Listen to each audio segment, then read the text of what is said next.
आपके द्वारा जो प्रेस कॉन्फ्रेंस की गई है, क्या मुद्दा है मैम? 13 जुलाई को खेदड़ ये जो धरना के ऊपर महापंचायत है, उसके अंदर ऊंचाना धरना कमेटी की तरफ से और दंड खाप की तरफ से विशेष भागीदारी रहेगी। उसी को लेकर वे ज़्यादा से ज़्यादा संख्या में लोग धरने पर पहुंचे और इस महापंचायत में शामिल हो, इसी को लेकर आज ये प्रेस कॉन्फ्रेंस की गई है। तो क्योंकि वहाँ पुलिस ने और सरकार ने तानाशाही की है, तानाशाही के चलते वहाँ पर हमारे एक किसान साथी की मौत हो चुकी है, जिसकी डेड बॉडी अब तक सरकार ने, प्रशासन ने लोगों को नहीं सौंपी है। तो हमारा मोटिव है कि जल्दी से जल्दी किसानों को डेड बॉडी सौंपने का कार्य, और जो 174 173 की कार्रवाई होती है उसके अंदर भी खामियां रही है। परिवार के लोगों का बयान लिया जाता है, जबकि पुलिस ने ना तो परिवार के लोगों का बयान लिया है पोस्टमार्टम के दौरान, ना उसको ऐड किया गया है, और दूसरी तरफ तानाशाही दिखाते हुए प्रशासन ने किसान साथी मरा है और किसानों के ऊपर मुकदमे दर्ज किए गए हैं, जिसमें 307 302।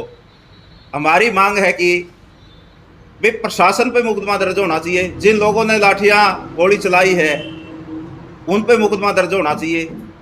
तो उल्टा किसानों को दबाने के लिए, इस आंदोलन को कुचलने के लिए सरकार ने तानाशाही दिखाई है। इसके विरोध में 13 तारीख को महापंचायत रखी गई है, जिसमें एक बहुत बड़ा निर्णय लिया जाएगा।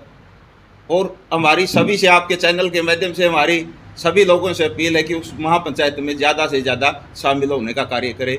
और इस देश के अंदर वैसे तो देखो, बीजेपी गौओं का नाम लेकर सत्ता में आई है, लेकिन गौओं का मुद्दा है, गौशाला का मुद्दा है।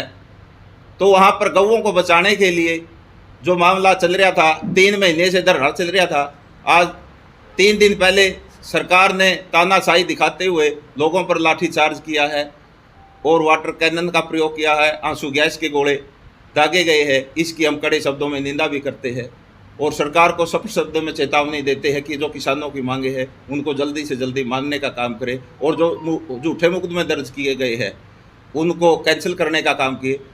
और दूसरा, जो हमारे किसान नौजवान साथी पकड़े गए हैं उनको रिहा करने का काम किया। अभी जो वहाँ पर किसान शहीद हुआ है, उसके लिए किसानों ने क्या फैसला लिया गया है? क्या क्या मुआवजा चाहते हैं किसान? नहीं, किसान चाहते हैं, किसानों की पहली मांग है कि जो झूठे मुकदमा 302 का दर्ज किसानों पर किया गया है, जबकि उसकी मृत्यु पुलिस की लाठी लगने से हुई है, लाठीचार्ज के दौरान जो कार्रवाई पुलिस ने की है उसके दौरान हुई है। और दूसरा, प्रशासन चाहता है कि इसको भाई ट्रैक्टर से कुचला गया है, वो ट्रैक्टर से नहीं कुचला गया है, पुलिस की लाठियों से उसकी मृत्यु हुई है।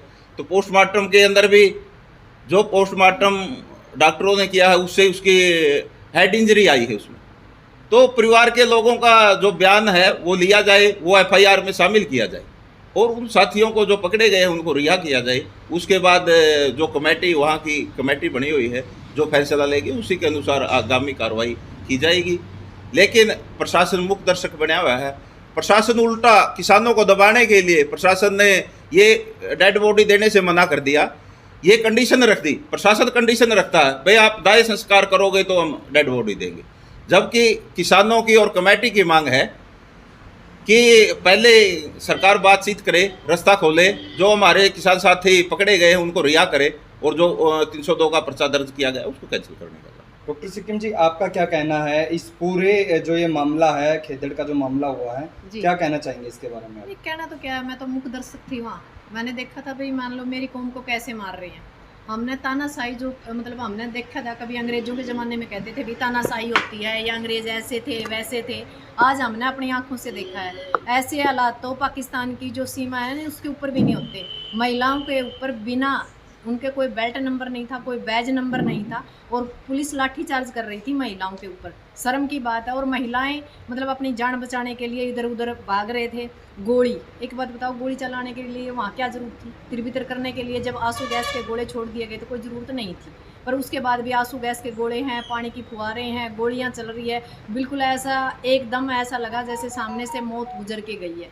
हम आँखों देखे मतलब बयान नहीं कर सकते। आज भी यदि रात को मतलब आँख खुलती है तो वो चीज़ मंजर दिमाग में आज भी मतलब एक दहशत पैदा करता है। क्या हम आज़ाद भारत में, मुझे तो नहीं लगता भी मैं आज़ाद भारत में हूँ, क्योंकि उन लोगों ने जो ज्यादती की है वहाँ कम से कम 100 लोगों को तो अब भी चोट है, जबकि बहुत से लोगों की तो डॉक्टरी तक नहीं हुई है, और जो हमारी लाश है उस लाश को भी नहीं दे रहे। सिक्किम जी, लगातार अभी तीसरा ये मामला सामने आया है कि हरियाणा के अंदर 3 बार लाठीचार्ज हो चुका है जी पहला कुरुक्षेत्र के अंदर हुआ था जी दूसरा हिसार के अंदर हुआ था, अब तीसरा फिर से हिसार के जो खेदड़ है वहां पर हुआ है। जी। तो सरकार क्या जताना चाहती है? नहीं, सरकार का तो हमें एक चीज़ तो समझ में आ गई, सरकार हमें थकाना चाहती है।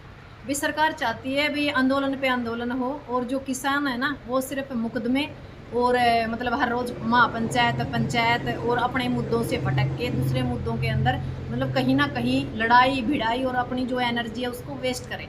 हमें तो ये चीज़ समझ में आ गई, अब समाज को भी समझना पड़ेगा। अब हमें लड़ाई सड़क की ना छोड़ के एक ट्विटर की या सोशल साइट की लड़ाई लड़नी पड़ेगी, क्योंकि पहले हम जाट आंदोलन में बहुत थक चुके थे, उसके बाद किसान आंदोलन में भी हम लगातार लड़ रहे हैं, और किसान आंदोलन आज तक भी ख़त्म नहीं हुआ है। कहीं गुलाबी सुंडी है, कहीं कुछ है, कहीं खेत दड़ राखी का मामला है, कहीं वही बात है कि भी जो हमारी फसलें पानी से ख़राब हुई है उनका मामला है। हर रोज़ एक ना एक लड़ाई हमारे लिए तैयार है। हर जगह मतलब लड़ना है तो किसान ने लड़ना है, और किसी समाज ने लड़ना नहीं। सारा समाज अपने आराम से अपनी ज़िंदगी जी रहा है, जबकि पूरा भारत बेच चुका है। आप लोगों को भी पता है पूरी तरह, मतलब मोदी सरकार ने पूरा देश खाली कर चुके हैं, पर वो अपने अपने काम में व्यस्त है। लड़ने के लिए कुछ मुट्ठी भर लोग हैं जो क्रांतिकारी हैं, जो हर मोर्चे पे लड़ रहे हैं, पर वो कब तक लड़ेंगे? अब सरकार का मतलब क्या हो गया? जो लोग आगू हैं, जो लोग आगे लड़ रहे हैं, जो लोग बार बार सरकार को हिदायतें दे रहे हैं, सरकार के सामने लड़ने की कोशिश कर रहे हैं, या सरकार को मतलब ये जता रहे हैं कि हम लड़ना जानते हैं, हम मरना जानते हैं, हम अपने देश को गुलाम नहीं होने देंगे, तो उन लोगों के ऊपर लाठीचार्ज होता है, उनको टारगेट किया जाता है, कुछों को मतलब चोट मारी जाती है, और कुछों को ऐसे मुकदमे लगाए जाते हैं जैसे 302, 307। एक बात बताओ, आदमी भी हमारा मरा है और 307 और 302 भी हमारा पे लग गया। तो पहली बार ऐसा हुआ है हिंदुस्तान के कानून के अंदर कि भाई हमने मणस भी अपनाए जावे, जान भी मारी जावे, और मुकदमे भी हमारे पे लग गए। समझते परे की बात है, हम समझ में नहीं आ रही भी हम लोकतंत्र प्रजातंत्र के अंदर जीवित हैं या कहीं दूसरे देश के अंदर है।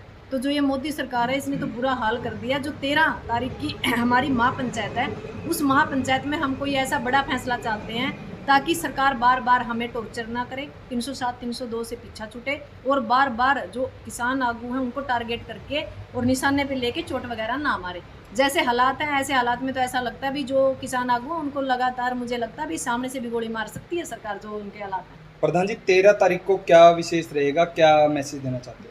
देखो, इसमें पूरे हरियाणा से और पूरे देश से जितने भी किसान संगठन है इस पंचायत में पहुंचने का कार्य करेंगे, और इसमें एक बड़ा फैसला लिया जाएगा और सरकार को झुकाने का काम करेंगे। तो इसमें पंचायत की जैसे कार्रवाई चलेगी, वहाँ पर जो फैसले लिए जाएंगे उसी के अनुरूप आगामी हम रणनीति बनाएंगे। कौन से संगठन पहुंचेंगे 13 तारीख को? क्या उम्मीद? सभी पूरे हरियाणा की खाप पंचायत और पूरे देश के जितने भी संगठन है, छोटा संगठन है या बड़ा संगठन है, सभी संगठनों को कॉल की है। ये एक बहुत बड़ी महापंचायत होगी और इसमें सरकार को मुँह की खानी पड़ेगी। और जो इस प्रकार के जैसे सरकार तानाशाही दिखाते हैं, नहीं देखो, ये तो अंग्रेजों को भी पीछे छोड़ दी। अंग्रेज भी अगर ऐसा तो कभी नहीं होता। इतिहास का पहला है कि पुलिस ने भाई डेड बॉडी देने से मना कर दिया। पुलिस प्रशासन कंडीशन लगाता है इस प्रकार की, भाई पहले आप इसका भाई दाह संस्कार करोगे तो हम डेड बॉडी देंगे वरना नहीं देंगे। भाई ये तो देखो, जो भी वहाँ की कमेटी है वो निर्णय देंगी आगे क्या करना है क्या नहीं करना है उसी। लेकिन पहले से पुलिस कंडीशन लगा के ने डेड बॉडी दे, ये कहाँ पे जिसका आदमी मरा है वो कंडीशन लीक थोड़ा ही कोई चीज़ लेगा। तो 13 तारीख का जो महापंचायत है वो कहाँ पर होगी? वो जहाँ पर धरना चल रहा है, धरना स्थल खेदड़ के अंदर ही होगी। खेदड़ के अंदर। हमारी लोगों से अपील है भाई ज़्यादा से ज़्यादा संख्या में इसमें पहुँच कर अपनी एकता और मजबूती दिखाने। क्या नाम है प्रधान जी? आज़ाद पालवा। जी, धन्यवाद।